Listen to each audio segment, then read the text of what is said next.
Okay, today we're going to be working on a 2019 Ford F150 Raptor, and I'm going to install a kit that I purchased from offroadalliance.com, which includes a full race intercooler, Turbosmart BOV, and a throttle body spacer from Full Race also.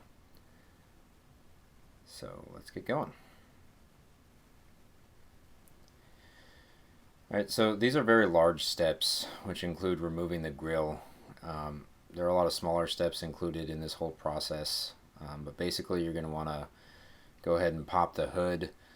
You will be working with a lot of different plugs and connections, so aside from popping your hood and making sure that it doesn't hit your garage door, you're going to go ahead and want to remove the negative terminal from the battery so that you can disconnect the battery and you won't run into any issues while you're working on the truck, getting electrocuted or frying anything.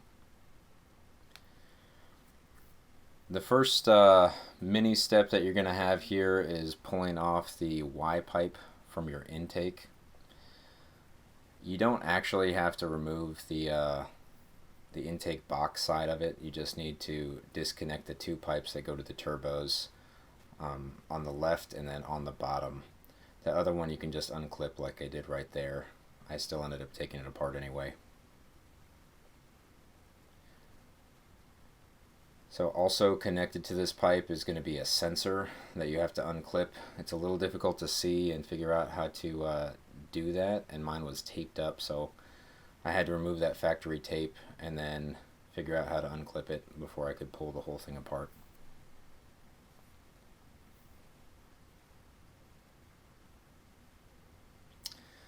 Next, you're going to want to pull off the shroud that goes over top of the grill. To do this, you're going to have two of those rivet trim clips that you're going to have to pull out.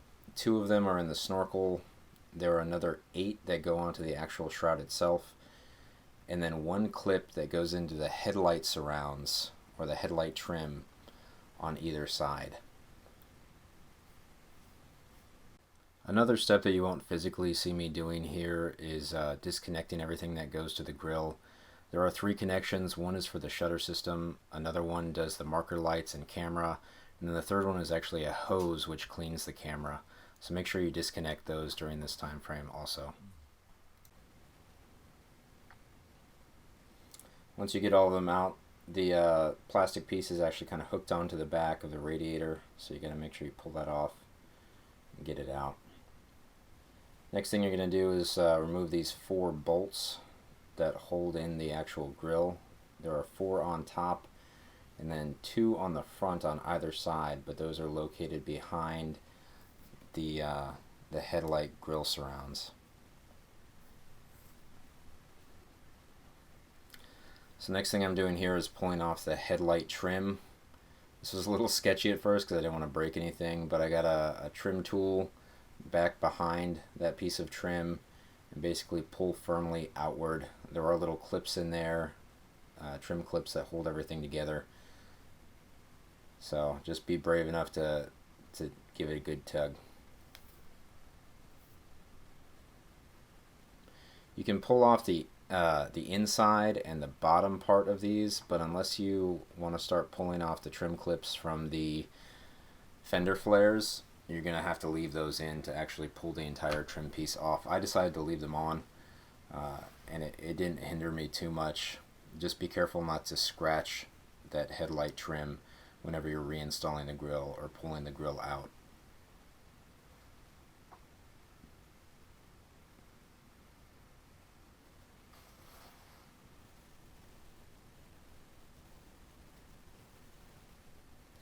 Here I'm getting these last 2 bolts that hold on the actual grill to the vehicle. There's one on each side. They're a little difficult to get to. You can get in there with a ratchet. It would make it a lot easier if you did completely remove that headlight. I used a ratchet to get these started, and then I used a power tool with a swivel joint to actually pull them all the way out because they are fairly long.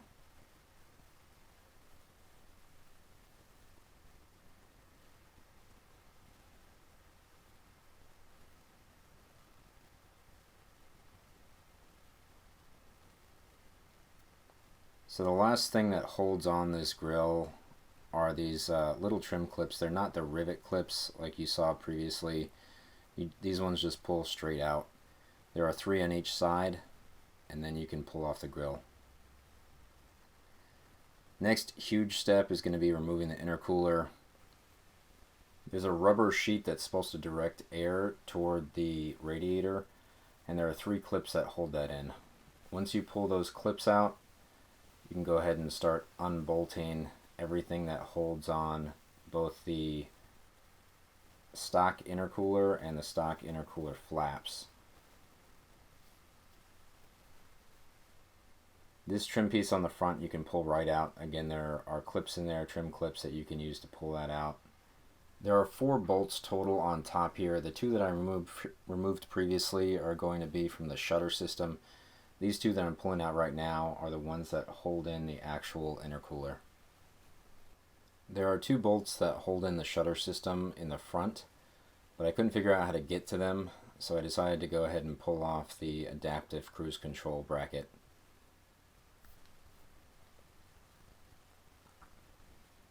This bracket is held in with 3 nuts, and then it's actually press fit on there, so you have to pull it out, and you have to pull it pretty hard. Once you get that out, you can start moving and removing all the wiring harness, because you're going to relocate it later. At this point I need to get under the vehicle to get at the intercooler, so I need to pull off this skid plate in the front. There are 2 15mm bolts in the rear, and then 4 13mm in the front.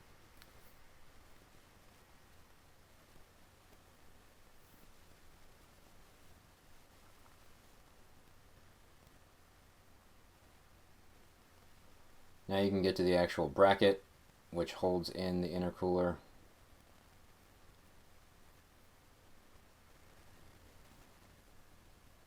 After you get the bracket off, you're going to pull out the fan, which has both an electrical connection as well as the wires are actually clipped to the fan.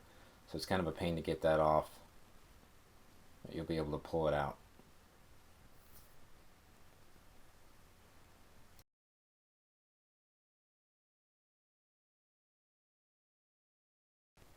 In order to remove the intercooler, you're going to need to loosen all of the connections for the charge air pipes, which include the pipe that goes to the throttle body, the 2 pipes coming from the turbos on the passenger side, and then the 1 pipe that goes to the throttle body.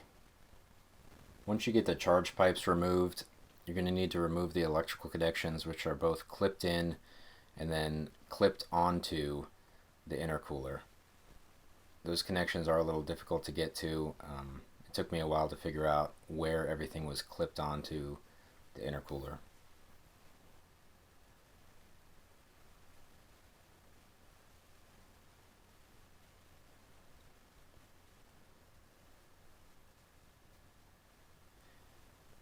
So those last 2 bolts that I couldn't find previously for the shutter system, I ended up having to use a wrench to get to them because the bumper itself was blocking my way on the driver's side. So once I figured that out, I was able to unbolt those and then remove the shutter system.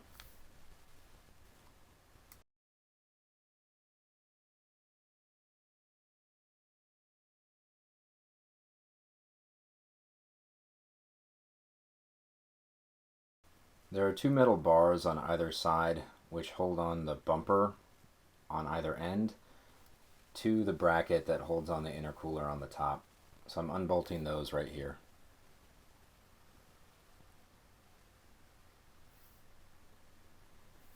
On to our 3rd big step, which is actually installing the full race intercooler. This is the lower mounting bracket for it, which goes in the same stock place as the other one.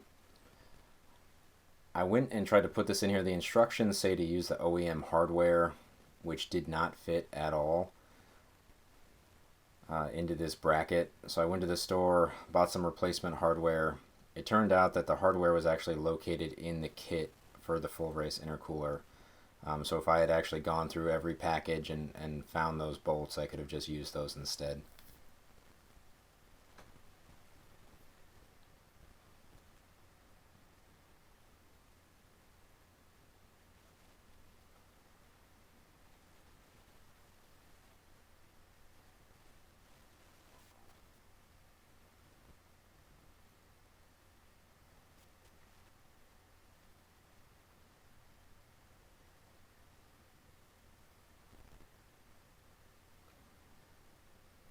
So the next thing I wanted to do here was trim this rubber sheet.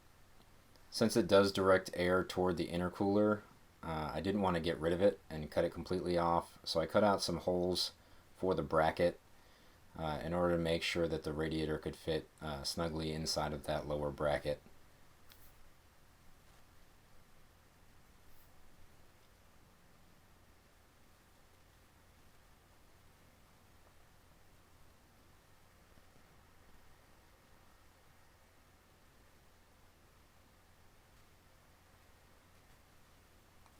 Next, I outlined the hood latch because I wanted to make sure I could put it back in the correct position after removing it. The hood latch is how the upper bracket for the intercooler connects to the vehicle and is actually secured. So you will have to pull this, at least pull the bolts completely out in order to install the intercooler. Here I'm just test fitting it, and I'm trying to figure out exactly where I need to cut the holes for those charge pipes to run through that rubber sheet. I outlined it and then cut it out. I highly recommend that you cut a larger hole. Mine were actually a little small toward the inside of those holes. It made it fit way too snug. And especially consider the fact that you're going to have the hoses connected to it also, not just the pipes themselves.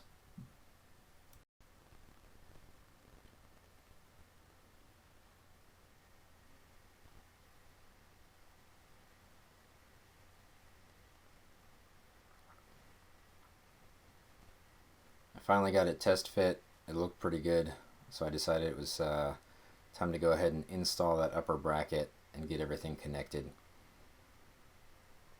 The bracket is a little odd.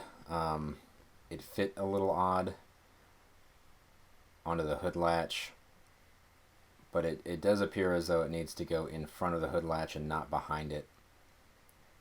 And then you're going to go ahead and put those two bolts back in. Make sure everything lines up with the outline that you drew initially, and then snug it down.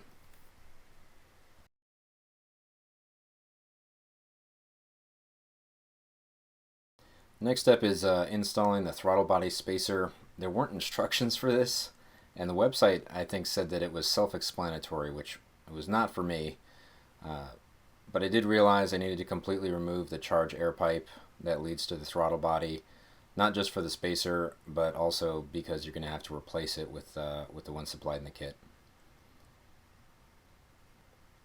I found that the best way to pull that out was from the top once you have completely unbolted it.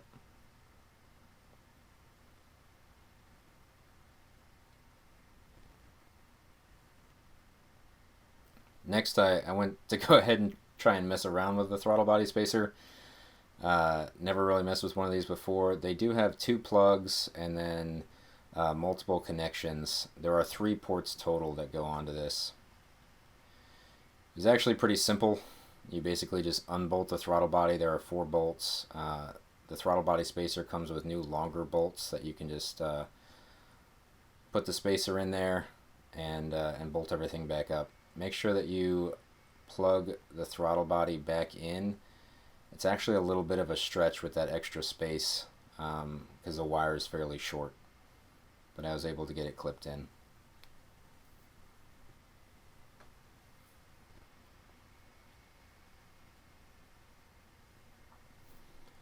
Next step is installing all those new charge air pipes. This is the one that goes directly to the throttle body. You're going to have to pull off the old map sensor. And again, there weren't really directions for this part. The old one drops straight in. You reuse the map sensor, but you have to replace the that O-ring that goes around it with one that's inside of the kit. So being very careful. You can either use a pick or use a small flathead screwdriver in order to pull off that old O-ring and then put on the new one, which makes a lot snugger fit.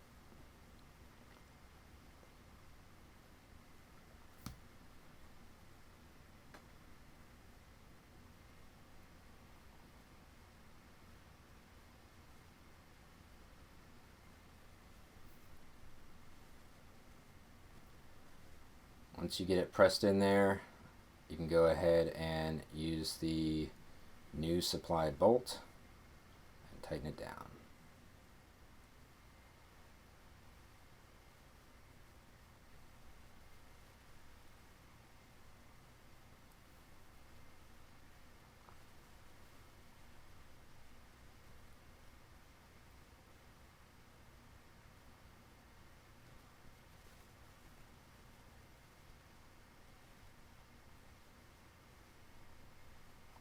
The kit comes with all the appropriate hoses for you to use.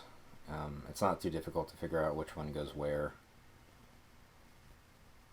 Make sure that you always put the hose clamps on there a little loose, because you may have issues getting them onto or getting them in the right position whenever you actually get them on the vehicle. It's a little bit of a fight to get this pipe into the correct position, just like getting the old one out.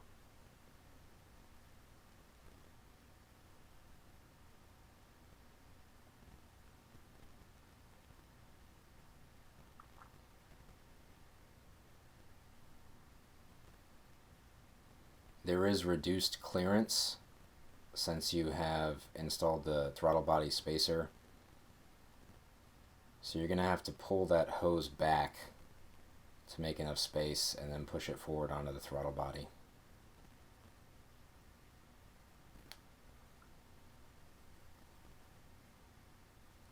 I ended up using some soapy water to get it to slide on properly, and I kind of do this throughout the entire install, just putting a little soapy water on the inside.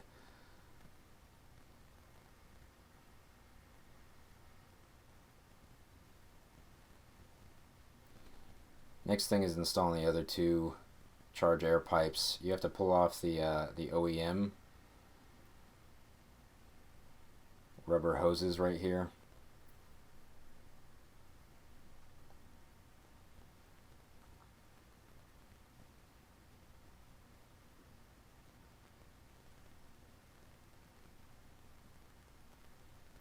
This next part became a pretty big issue for me. The T-bolt clamps that came with the kit are 2.5-inch clamps, which is the appropriate size for the new charge pipes, but the plastic ones that come down from the turbos are much larger.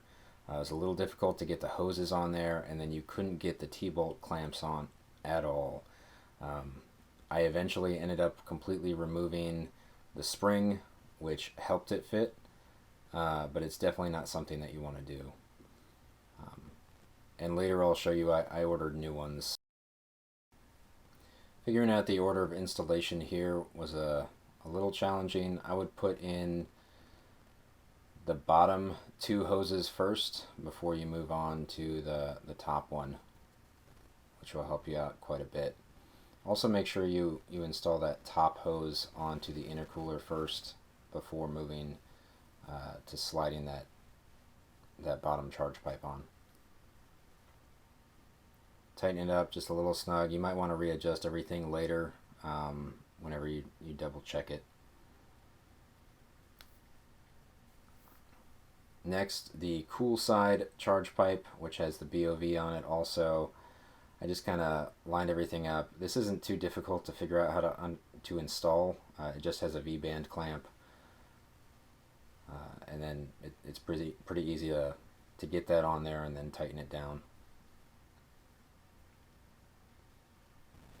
The full race kit comes with a cap for your intake. The Turbosmart kit comes with this little plug that goes inside. You can see that plug that heads to the line that would normally be for your diverter valve or your stock BOV, which recirculates the air back into your intake. You will need to plug that up, so make sure you do that. Next, I snugged everything down, made sure it was nice and tight.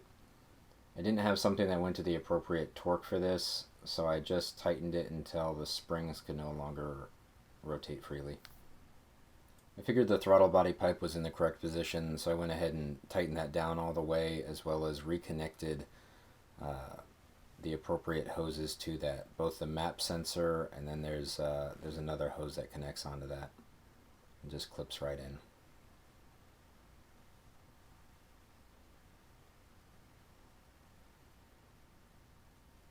Here I'm connecting the vacuum line for the BOV. It goes right onto the connection or the port from the throttle body spacer. That's kind of the whole reason that you installed it. And then you're going to want to hide it back, try and follow some lines, and run it down to the actual BOV.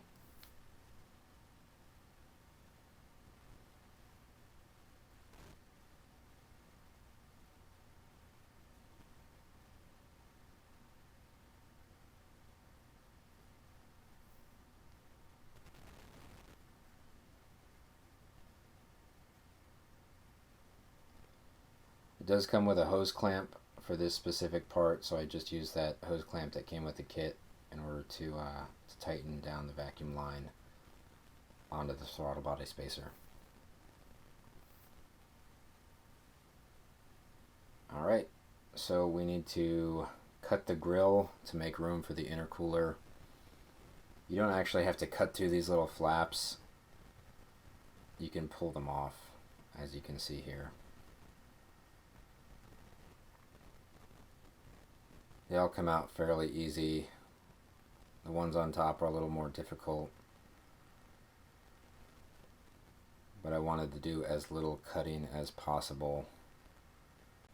Before you start cutting, you're going to want to separate the two parts of the grill. There's the back part and the front part. You don't want to cut that front part because that's what you see on the vehicle. You want to cut the back part off, which is part of the whole shutter system. That's essentially what you're cutting, is the shutter system itself. There are 5 bolts that hold this on the back, one in each corner and then one in the center. And then there are 4 clips on top, 4 rivet clips. On the bottom you have these weird little metal clips that hold it on. I need to figure out a way to pull those guys off. This was that center bolt that I was talking about. The last thing holding this assembly on are the wires for the marker lights and for the camera.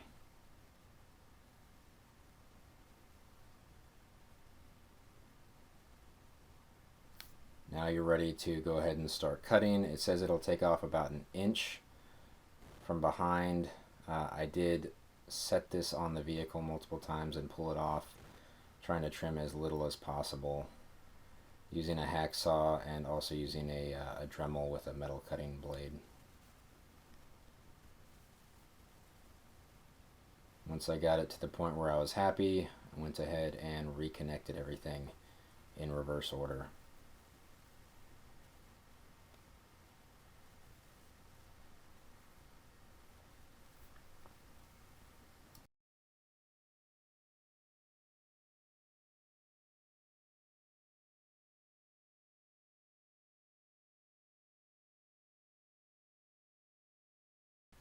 Installing and relocating the adaptive cruise control was supposed to be kind of the last step, and I thought one of the easiest steps that I was going to do. I started out by throwing this bracket on there, making sure that it was in the right location. There's an additional bracket that goes on top of it.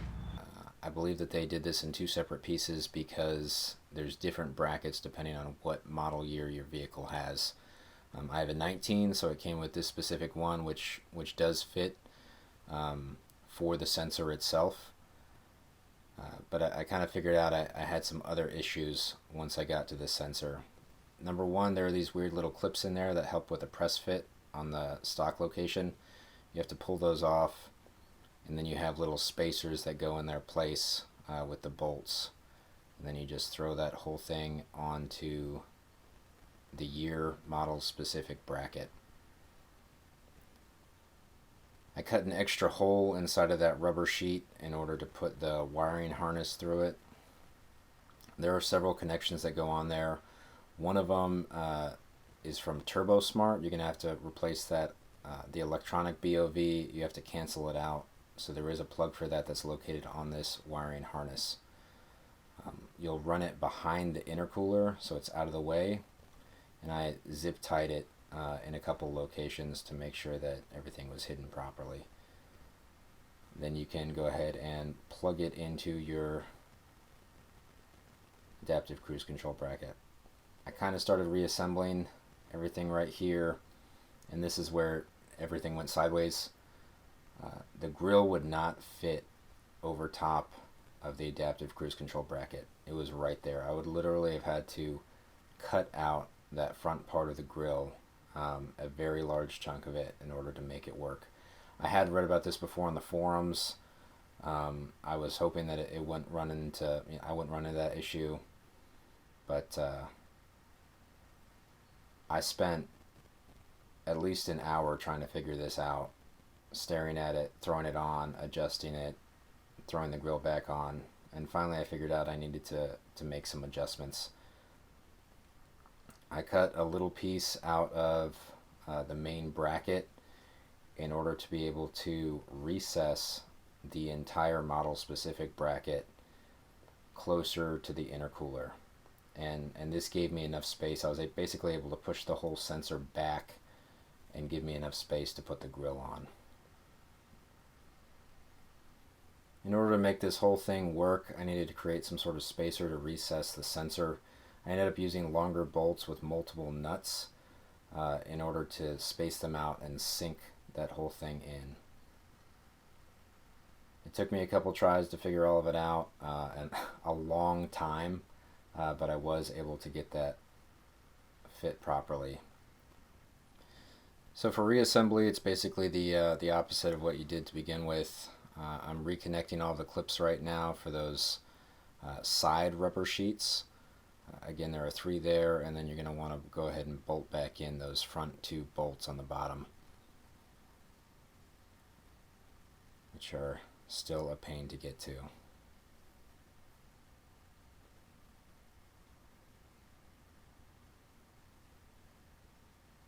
Once you get those bolted up, you can reinstall those 4 bolts that go on top for the grill.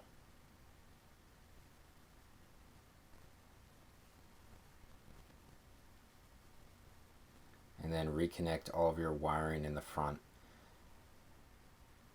You are going to have 1 extra wire there from where the shutter system was, but the other 2 wires are still there.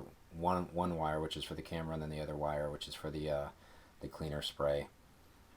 And then you can reinstall everything, clip everything back in, and then put those little rivet things back in also, the trim rivet clips. So that's pretty much it. You will need to install that lower skid plate, but I recommend leaving it off until you at least do your first test drive and get it up to decent amount of boost.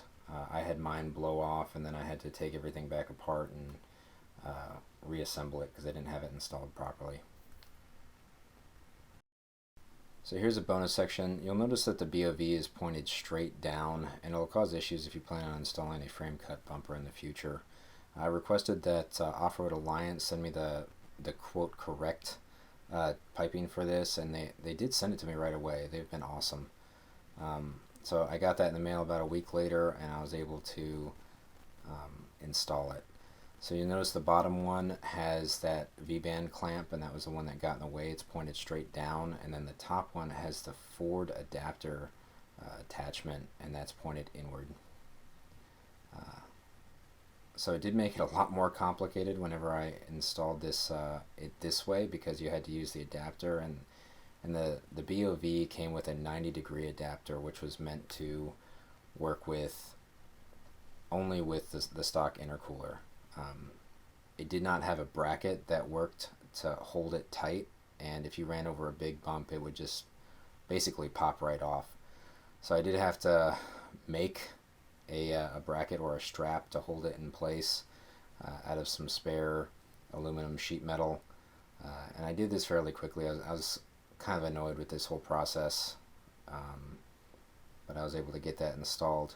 The biggest or the hardest part about all of this was finding the correct size bolt that went into that that part on the top that holds it in place. I searched everywhere. It didn't come in the kit, and I only had 1 bolt after looking for about half an hour that fit in that place. So I was very thankful, and it was Phillips head drive, which is really annoying, but I used a washer and a lock washer also to get that properly put in there. Again, with the soapy water, this helps out a bunch.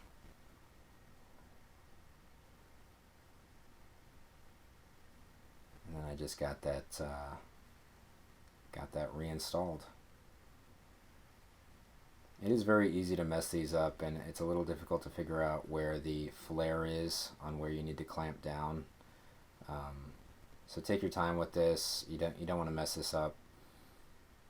After conducting this reinstall, I found that I had another leak because it was whistling under boost pressure and it wasn't building all the way up. So I had to again go back, figure out where that leak was coming from, which was actually coming from the other side, and then tighten everything back down.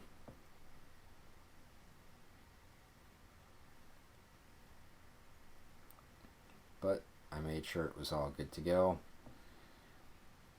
and got it nice and tight. The last thing I'll say about this Ford adapter, the 90-degree one, is that the part that goes to the V-band clamp is screwed in and can come loose.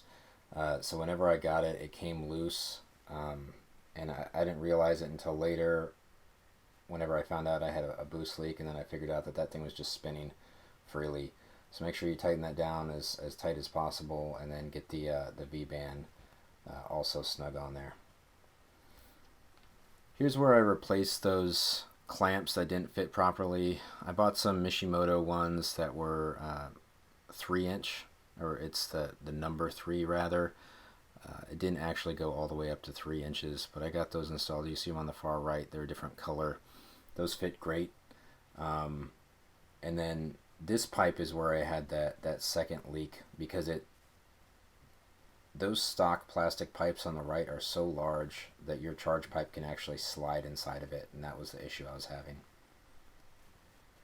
And again, here is the new setup for the BOV, so it's tucked up out of the way, and then I have the actual trumpet clocked inward. I'm not sure if that really matters, but that's it. Something satisfying for me whenever I get done with a DIY is being able to take all of the cool stickers that I get from the different manufacturers and throw them onto my tool chest. Obviously you see here Turbosmart, that's the BOV that I got, and then Full Race is the intercooler itself. Off-Road Alliance is the company that I ordered this stuff from. I've ordered leaf springs from them before, and some other parts, and anytime I have an issue, they take care of it immediately. Someone always answers the phone, and they're just amazing to work with. I really appreciate them helping me with this and making sure that I got all the correct parts for my DIY. Hopefully this DIY was useful for any of you out there who are looking to possibly do this yourself. Now I normally do all of these via photograph and detailed instructions on forums. This is the first time I've done it on video, and it's very frustrating and very difficult to do, and kind of annoying to edit also. But hopefully it helps, and thanks for watching.